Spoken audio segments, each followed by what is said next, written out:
because so many people are worried about this, governments are starting to step in. In September 2024, New York passed the Safe for Kids Act, a new law that changes the rules for users under 18. It says that social media companies can't use their powerful algorithms to create personalized feeds for teens without getting permission from a parent first. It also bans those late-night notifications between midnight and 6 a.m., giving young brains a mandatory break.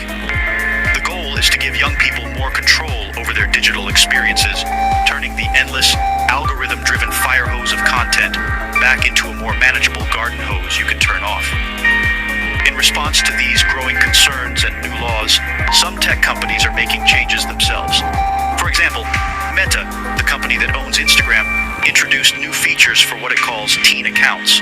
These accounts now have stricter privacy settings by default, and a sleep mode that encourages users to log off at night, disabling notifications from 10 p.m. to 7 a.m.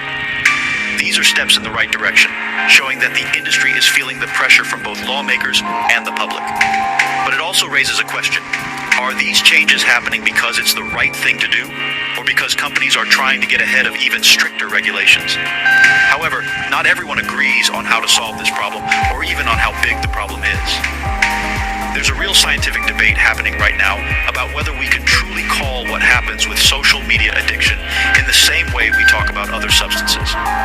Much of the research relies on people reporting their own feelings and habits, which can be inconsistent. Some studies show that for many young people, social media is actually a positive force. A report from the U.S. Surgeon General noted that 80% of teens feel more connected to their friends because of these platforms, which is an important benefit in our often isolating world. This uncertainty creates a classic conflict. On one side, you have politicians and parents who are operating on the precautionary principle, the idea that we should act now to protect children from potential harm, even if the scientific evidence isn't 100% conclusive yet.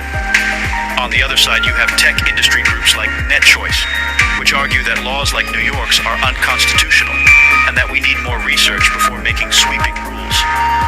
This debate between taking immediate action and waiting for perfect evidence is at the very heart of the challenge of governing our rapidly changing digital world. It's a messy, complicated conversation with